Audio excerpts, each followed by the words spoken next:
Welcome. You have reached review time with Imperial. Today review would be Sonic the Hedgehog. I got to start this one off with Sega. Interview that grew up in a time when Sega Genesis and Sega was a happening entertainment system to play video games.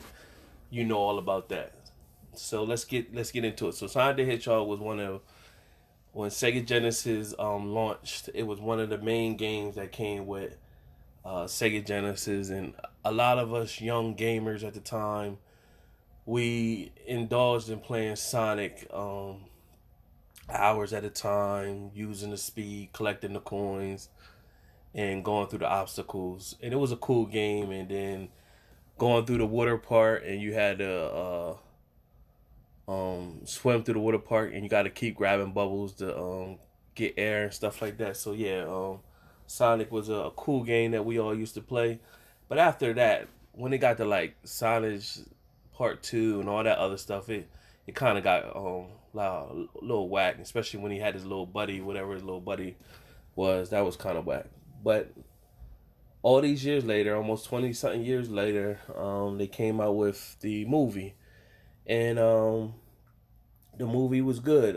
You had Jim Carrey playing as Doctor Ivo Robotnik.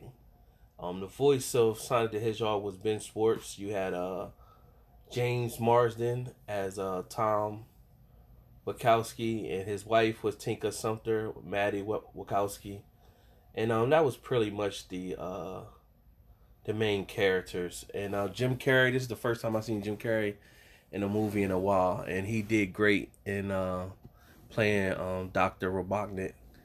And so the movie is pretty much, it starts off with Sonic is pretty much narrating the whole movie, and he's already in action, and he said, "You want to see how I got here?" So it basically starts off. He was a little kid with these fast powers. He's being raised by an owl, and people were on to him. So the owl told him pretty much was like, people once they get know what kind of powers you got, they're gonna be after you. So you gotta always keep running and stay going, stay hidden, so they can't get these powers from you. And so these people came after, and they were shooting arrows, and she tried to fly away with them, but they shot her. So she opened up. She took one of the rings and opened up a dimension, which was Earth, and told him go there and just hide. And she told him whenever, if they ever was to find him again, open up a new dimension and go somewhere else. Fast forward to present day, he's been on Earth all this time. Now he was a little kid then. Now he's probably like a teenager at this time, and he's pretty much latched on to this cop. And the cop, Tom, he pretty much is in a shadow the whole time of Tom, watching him every day, watching him go home to his wife Maddie, and watch him entertain with their dog. So he feels like he's part of the family, but they don't know he's actually in existence.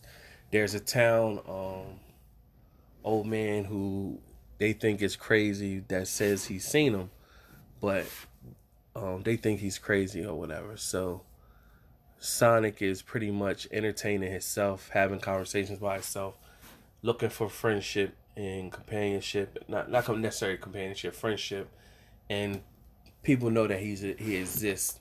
So one of the times he's having fun with himself, and pause on that, but entertaining himself rather. He's at a baseball and they just had a game there, and now he's entertaining himself, acting like playing different roles while he's using his speed to bounce here and there. He gets mad when he realizes he doesn't have any friends, and he's really just doing all this by himself. And he used his super speed, and he went so fast he didn't know that it set off a electric boom and set off the radars to the government and put the whole town power outage or whatever. So what the town did, government did, is they reached out to Dr. Robotnik and brought him in because this is something strange that they're not used to.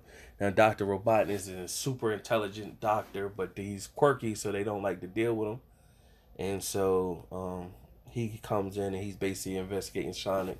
Sonic then at that point uh, Dr. Robotnik got all these technology and gadgets and stuff like that, and narrows down the size of him, and they're searching all over. So they're close to Sonic's home, so he dips and goes into Tom and Maddie's home. Tom is home by himself, and Tom has visions of he's a cop, but in a small town. He want to be a cop in a big town or whatever. So he filled out an application. They accepted him. Now he wants to transfer to San Francisco. So he was wearing a shirt that says San Francisco. So when he goes in, he hears noise, and it's Sonic. When Sonic was getting ready hit the ring so he could disappear, Tom seen him and shot him with a tranquilizer gun. And when he shot him with the tranquilizer gun, Sonic was reading his shirt that said San Francisco, and then the ring opened a portal, and his bag of rings fell through the portal in San Francisco on a roof. Meanwhile, he was tranquilized. When he came to, he was in a cage. Tom put him in a cage, didn't know what he was, and then they had this back and forth, like you could talk or whatever, and they went from there, and they had dialogue, and then Dr. Robotnik shows up right then and there. And then, of course, Dr. Robotnik got all these little gadgets and drones flying around, scoping the scenery. And when he realized that Sonic was in a place, Tom punched him and knocked him out. And then they escaped and fell off, ran off. Meanwhile, that starts their adventure, meeting each other, talking with each other. It's a whole bunch of little, funny moments. They go to a bar, becomes a big bar fight because now Sonic is out in the world. He wants to experience a lot of different things.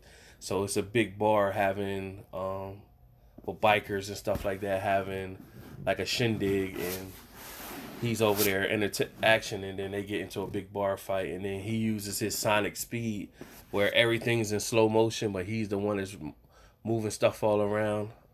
If you've seen X-Men and Quicksilver did the same thing. So he pretty much did that, and when he did that, it knocked everybody out. And then Dr. Robotnik comes by looking at the people, say, hey, have you seen him? And so they on a chase to find him. And then every time Sonic is like using his powers, he's leaving like a feather with his little glow lightning bolt with it.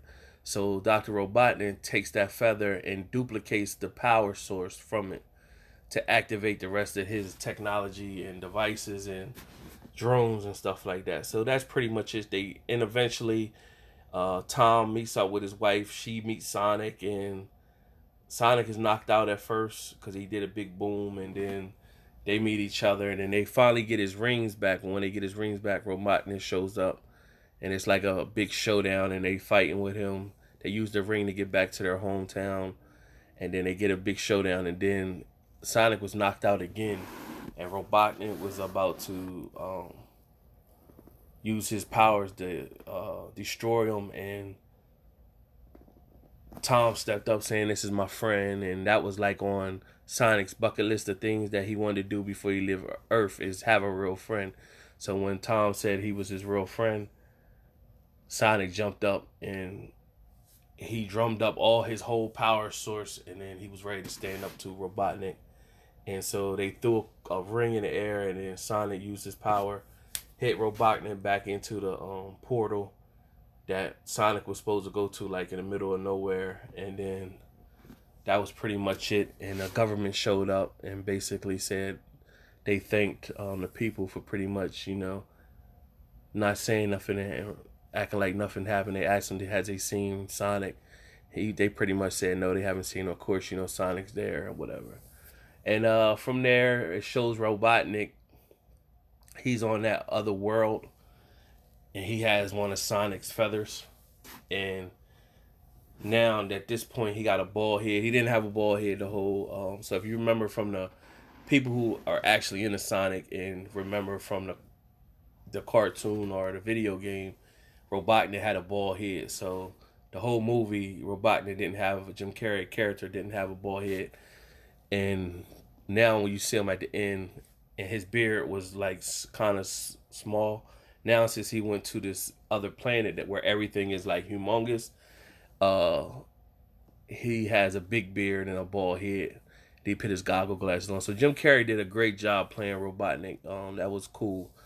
And Sonic overall was a decent film for people that grew up on Sonic, playing the video game and stuff like that back in the day in the 90s. It was cool to watch just to see how they it played out on actual TV.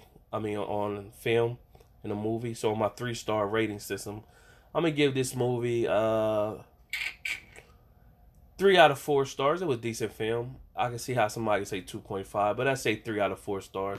It was just a decent film. It was a good watch, especially for those of us that grew up on playing Sonic in the 90s. Subscribe to this channel and like this video. Share the video. Comment if you was a Sonic Hedgehog player back in the 90s. Let me know. Till next time.